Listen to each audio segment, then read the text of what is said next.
Ang ating kwentuhan napapakinggan kahit saan. Samahan niyo ako sa bawat kwento na pwede natin pag-usapan. At sa bawat kwentuhan, lagi kang kasama. Ako si Gab Humilde Villegas at ito ang Kwentuhang Random, the podcast.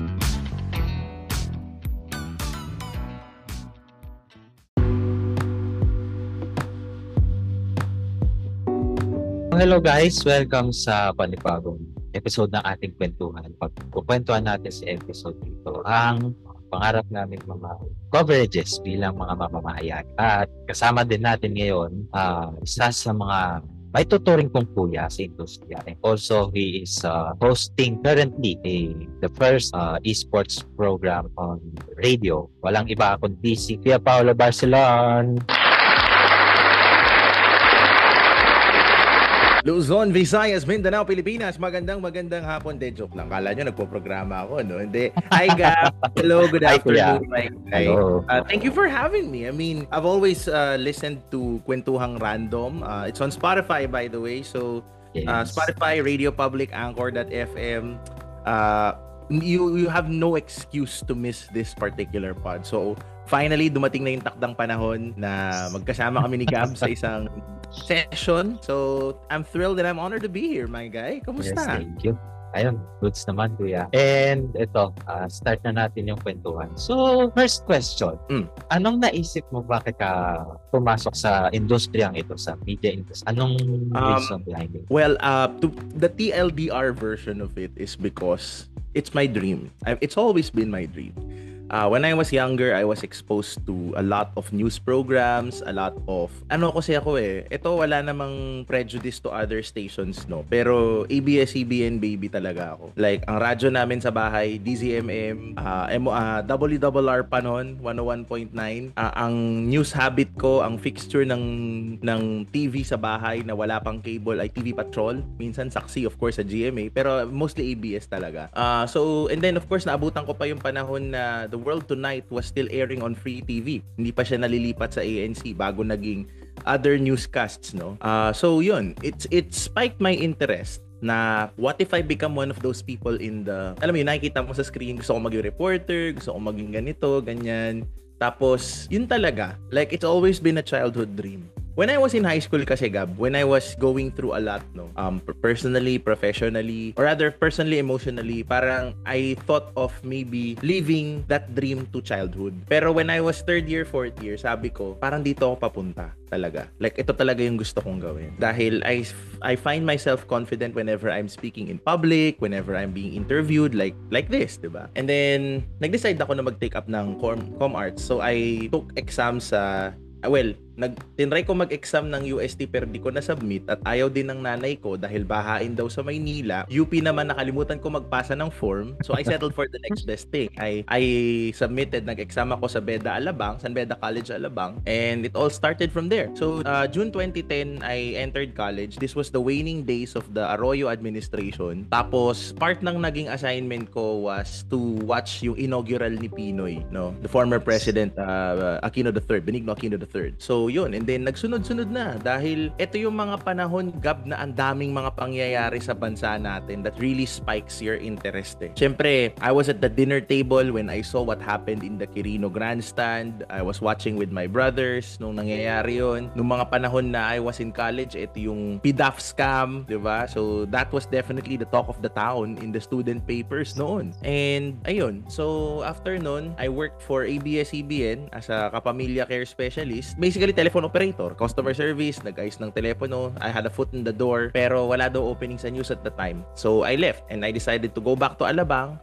go for a writing tutor job. And then in the middle of that writing tutor job, nag-workshop ako sa Aliw Broadcasting Corporation, sa DWIZ. So they had this radio academy wherein they pick mga iba't ibang people from different backgrounds, no. So I trained there for a week, kasama sa mga nag-train sa akin, dalawang nasa langit na ngayon.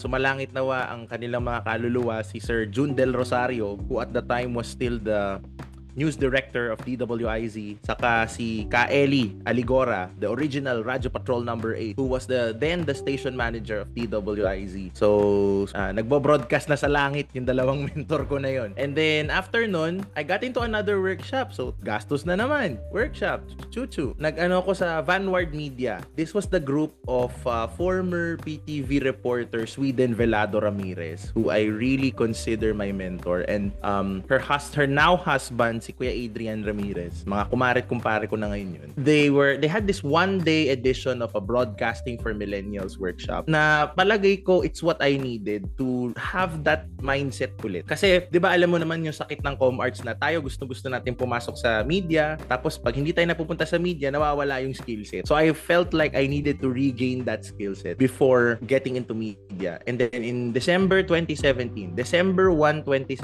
I started working na for PTV. Kasi before that, direko ko ni Ma'am Sweden kay Sir Henry Herdilio, who was then the news desk editor for Channel 4. And then, ayun, testing, audition, camera sa Visayas Ave. And ayun, December 1, 2017, ang unang storya ko was yung pagkakaroon ng bagong incident command center ng QCPD. Yeah, that's basically the origin story of why I wanted to be in media. It was a childhood dream and I just never gave up basically on pursuing that particular dream. Ayun, since naikwento mo na rin, Kuya Pao, na start ka sa PTV, how is it? Ano yung naging experience mo working in a government media station? Alam mo, first off, I have to give credit where credit is due, Gab, no?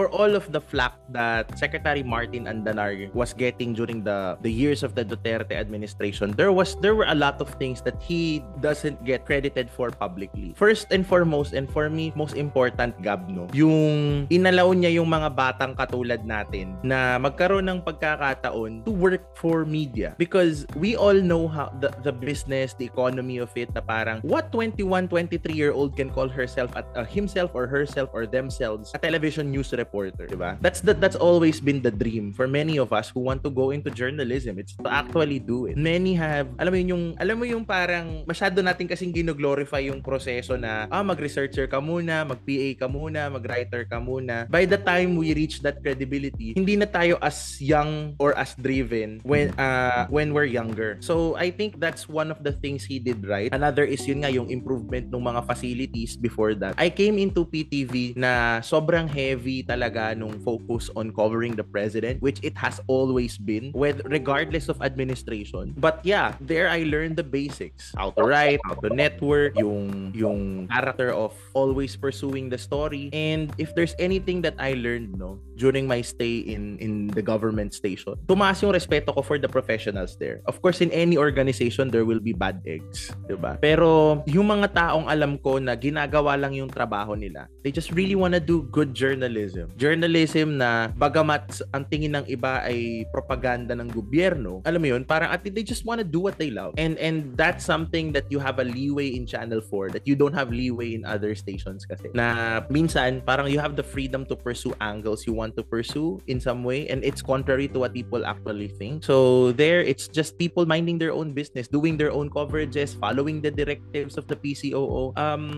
And speaking of learning the basics, Gab, no, I was sent abroad by Channel 4. Remember yung fallout na after the death of or the discovery of the body of Joanna De Mafelis. So nagkaroon ng directive na magpapunta ng team ang PCOO sa Kuwait. So there was a contingent from PTV4, which was me and my then cameraman, si Rocky Kabigting, na ngayon ay nasa Philippine Navy na, si Sir Edgar Reyes, who was then our head of news and news, public affairs and sports, and then from Radyo Pilipinas, si Kuyang Alvin Baltazar, and then from the Philippine News Agency, si Joyce Rocamora. So, and then may RTVM din dun. So it was really a full team, and then I was able to experience like a foreign coverage talaga. Now we knew that the stories we were doing had an impact on people's lives. So yun, other networks don't send young reporters to overseas trips. That's one advantage actually that government media has over private entities. Yung mga makakalipad ka, you could go places, voices in some way na, alam mo yun, you're able to experience what it's like being in a foreign coverage. And it taught me a lot. No? Patience, perseverance, the desire to stick the story. And then remember yung nag-viral na video na may tinatakas na postage. It was another team. Ka-team namin yung nandoon. So I saw firsthand yung impact nung ginagawa namin in the country. Kasi that video went viral and it opened up a conversation about how Filipinos were being badly treated in Kuwait. And then I look back at what's going on now dun sa kaso ni Julie Biranara, may she rest in peace. Alam mo yun, parang it's just sad. It just makes me sad na sa kabila nung ginawa naming pagbabalita na yun, abuses were rampant. Our OFWs were still being treated that way. Kaya at least, 'di ba, through government media, first hand nakikita mo yung mga ganong klaseng scenario. And it stays with you, Gab. Like I still have the photos of one of the OFWs I interviewed na and then yun din. Isa pang natutunan ko sa government media is being resourceful. Like you work with limited resources, you work with limited budgets. There was this story sa Sentro Balita na inere ko nun. I shot it only using my mobile phone. Na sabi ko kasi gagawa ko ng storya. Gusto kong gumawa ng storya na while we were on the flight home from Kuwait to Manila, no? Case study, 'di ba? Naisip ko interviewin yung katabi ko sa eroplano. Bumili ako sa Kuwait doon ng Samsung na phone na Android na pang may memory card. Actually hawak ko siya ngayon. Ito 'yun, no? I shot it with this phone. And then kinabitan ko siya ng headset. Nag-usap kami for 5 minutes. Katabi ko sa eroplano, 8 hours kaming magkasama sa flight.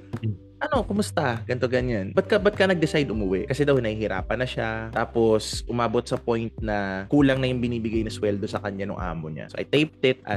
We were the only TV network that was inside the plane. Others covered si then Secretary Alan Cayetano ng DFA. Nasa baba lang sila. Ako nasa loob ako ng eroplano. So nakausap ko. Yun yung hinahanap na storya ng ibang network. So parang with that resource, with the creativity, with that freedom, and then with the marriage of technology, I was able to do a good story. Na so much so na dumating kami ng 8 a.m. Ginangarag ako ng producer ko. Ihabol natin yan sa Sentro. Exclusive mo yan. Ihabol natin yan. I-airin natin yan. It made air hanggang PTV News Tonight. So, I feel proud and honored na yung ganung capability na nabibigay ng government media na hindi nabibigay ng private. And coupled with the resourcefulness, yung alam mo yun, you have a lot of story freedom. Of course, yung mga people will say, ba't ganyan yung tingin mo? I mean, I was there. I was part of that apparatus. So, yun. But, I mean, it's not perfect. No media organization ever will be. But as long as you stick to the tenets of journalism principles, ethics, the broadcast code, you do your stories responsibly, regardless of network, dapat you can do a good job. And I believe that in my time in PTV, through the help of the people who I worked with, through my editors, my producers, my writers, I did a good job. Yun yung main takeaway doon. Sorry, ang daldal ko ba?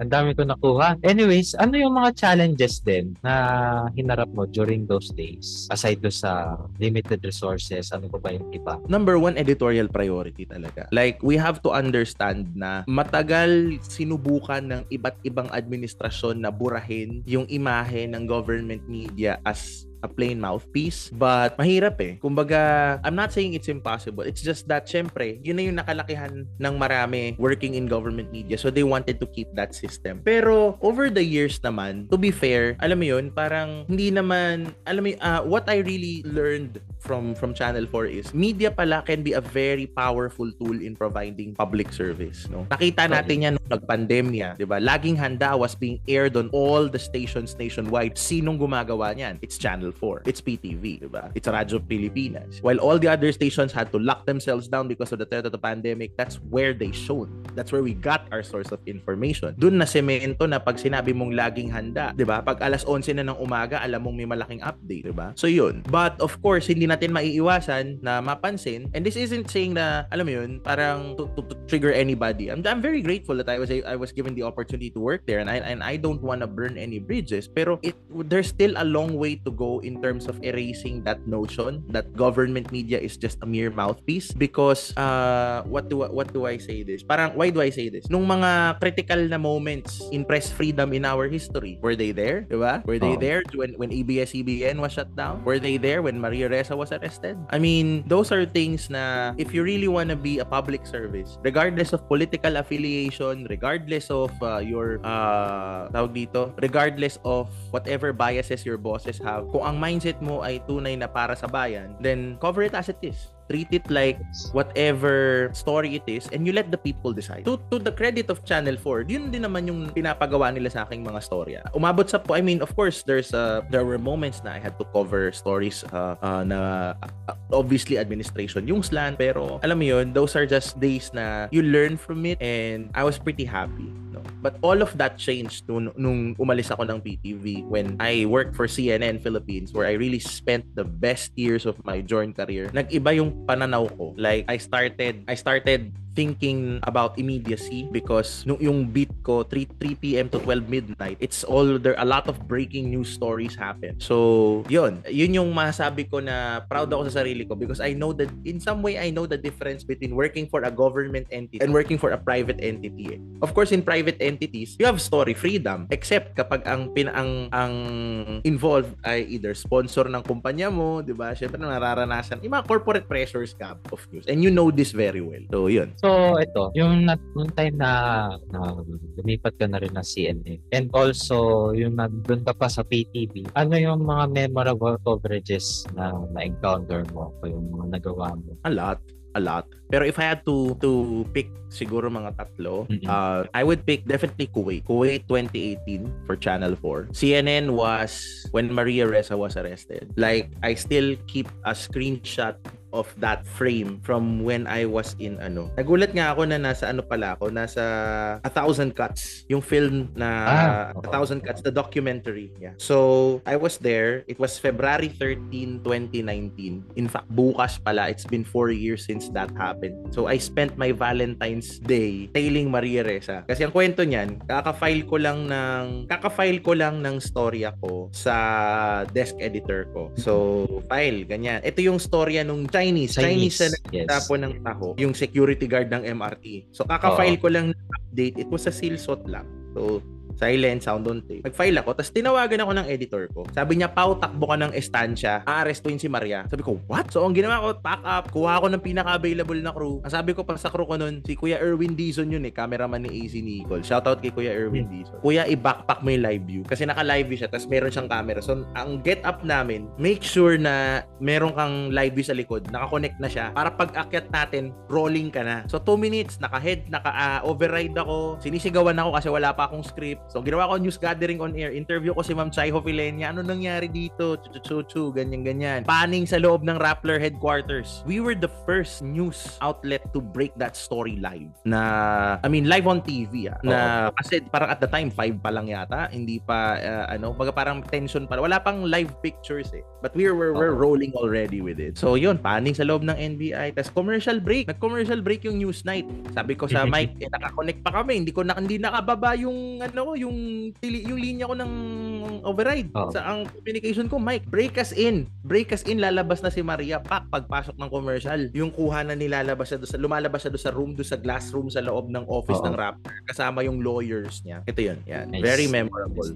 I mean, I plan to have this framed when I have the time. And we were taking these shots all throughout. I was on the phone for 3 newscasts. 6 o'clock live ako, 7 o'clock nasa telepono ako, convoy na kami papuntang NBI, 9 o'clock I was inside the NBI, I was reporting for newsroom, and then I had to file a package pa for New Day. So I spent my Valentine's Day literally inside the NBI headquarters. Tapos sa labas may mga nagpo-protesta na. One of my most memorable stories na masasabi kong I knew where I was when press freedom was attacked. And for you to see it firsthand na may kabaro ka, a well-respected journalist, editor, owner of probably one of the strongest news organizations situations in the country, to see that in all of its entirety, it gave you a sense of fear. What if sa akin mangyari, 'di ba? The only pakonsuelo actually that Maria had was she had international recognition. So much so na after when we were breaking it, Atlanta was already asking for our video. So feed kami kagad sa Atlanta, sa CNN World Headquarters. Yung mga shot na ni Erwin, nasa Atlanta yun nung inaaresto si Maria. Kinuha ng international yun. And then Christy Lustau was reporting on it like an hour later. So parang yun, very memorable. And of course, masasabi kong memorable, Taal. Gab, ako yung reporter na masasabi ko 3 beses kong pinaputok yung Taal volcano. That's 2020 before the start of the pandemic. 2021, nung pumutok siya ulit, and in 2022 when we were covering the campaign of then Manila Mayor and presidential candidate Isko Moreno. So, 3 beses sabi ko, buti na lang ngayon 2023 wala na ako sa field. Hindi ko na mapapaputok ang Bulkan Taal, 'di ba? The curse of Paulo and Taal has been broken. So, yun, those are memorable stuff that I did. So ito, ano pa yung mga stories o mga coverages na gusto mo pang ma-cover? Kung halimbawang nasa TV ka pa rin. Well, I'm very open and I'll tell you the truth. This is the first time I actually went public on this. I'm very open to returning, honestly. Like, the bug hits me every now and then. I miss being with you, being with our friends sa labas. But right now, I just want to take a break to make myself stable. Alam naman natin yung buhay ng pagiging mamamahayag dito sa Pilipinas ay hindi nakabubuhay, 'di ba? It's really isn't a job na that will give you a lot of stability. That's why hindi ko masisisi yung mga taong nag-corporate, mga mamamahayag na who are really, really good at what they do, but they had to go corporate because their love for the job doesn't love them enough back. So I'm one of them. But I'm very open to returning. And if ever man, I want to do a one-on-one with the president. Like, I want to do one-on-one interviews. Halimbawa, kung ma-interview ko si Pangulong Marcos Jr., di ba? Maybe I could ask him questions. I'm very curious about it. Diba? I'm naturally curious. Another thing is I want to go on one more foreign trip. I want to experience being able to cover other countries from a Filipino perspective. I want to see the sights. Diba? Alam mo yun? You go for the heavy stories and you also go for the light ones. Honestly, I live for the light ones. And siguro, Gab, the ultimate dream for me as a reporter is to cover a big esports story kung saan lamang yung Pilipinas. Like, I would want to be, let's say, in a championship na there's only one Filipino representative. And then I know that game so well that I could broadcast it to the Filipino audience and tell that story to the Filipino people and go live from there. Parang ganun. So, yeah, dream coverages definitely. Kasi na-live out ko na yung presidential campaign eh. Hindi ko nga in-expect na I would be able to cover a presidential campaign before I left. Whether my candidate lost or we won, it's the entire roller coaster ride, di ba? Yun. Masasabi ko, it's a roller coaster ride. So, ito para dun sa mga nag-aspire na mga journalist and also yung mga kasamahan din natin na bago pa lang sa industriya. So, ano yung pwede mo maibigay na tips kung paano sila magiging mahusay sa kung paano nila sinusulat yung storya nila and kung paano sila magiging mahusay sa mga bit assignments nila? Oh, very good question, dude. I mean, as someone who's been in big assignments, I've covered the president, I've covered the vice president, the Senate, the House, political campaigns, of course, breaking news. Okay, now the first and foremost talaga is know your story. You don't need to be an expert about it overnight, but listen. The 3 L's. Listen. Makinig ka sa mga press conference. Listen to the details, 'di ba? Important minsan kasi in the minor details dun mo sila nahuhuli. Because of course when you go to a press conference, there's always this merong kalatas, 'di ba? Merong PR. That's their suggested angle. But you're a journalist. You're not there to mouthpiece them. I mean, of course you'll probably take info from the PR, but of course you listen. Importante talaga pakinggan mo at dun mo mahahanap yung storya. A good journalist, whether it's broadcast, it's print, never waits for stories to come to them. They find the story. So you find your story. Pangalawa, clarity of context and objective. You have to be clear with whatever context na gusto mong iset. And you have to be clear with your angle, with your objective. Ano ba yung gusto mong malaman ng tao, ng publiko tungkol sa kino-cover mo ngayon? Is it the people? Is it the numbers? Is it the character? Is it the events? Be clear.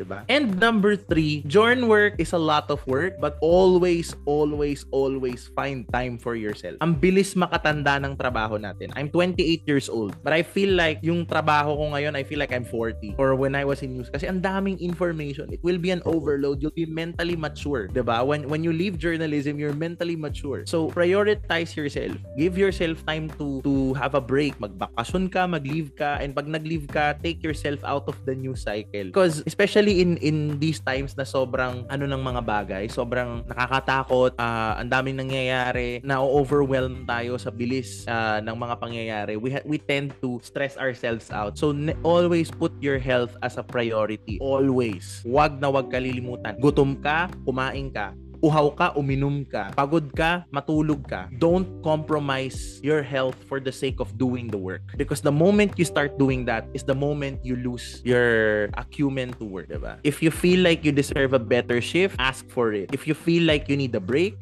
ask for it. Because journalism is not a job for the weak. It's a job for the strong in mind, in body, and in soul. Eto kuya, medyo curious ako. Sure. Kasi alam mo naman sa industriya natin, marami sa atin no. Single. Bakit kaya? Oh no. Ay nako. Pwede po ba tayo mag-part 2 nito? Feeling ko isang podcast tong.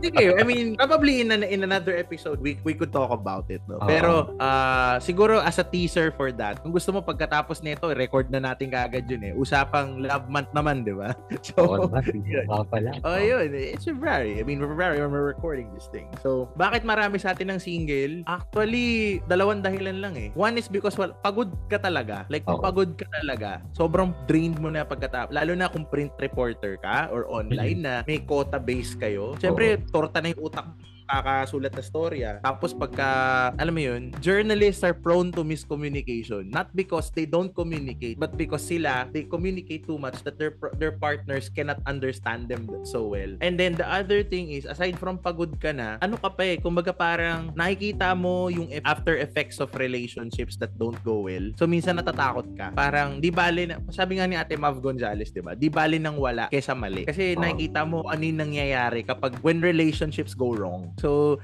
I think there's that. And siguro a third factor, Gab, no? Yung takot or yung kaba na parang, shit, Jorno to, ganyan-ganyan, chuchu, ek.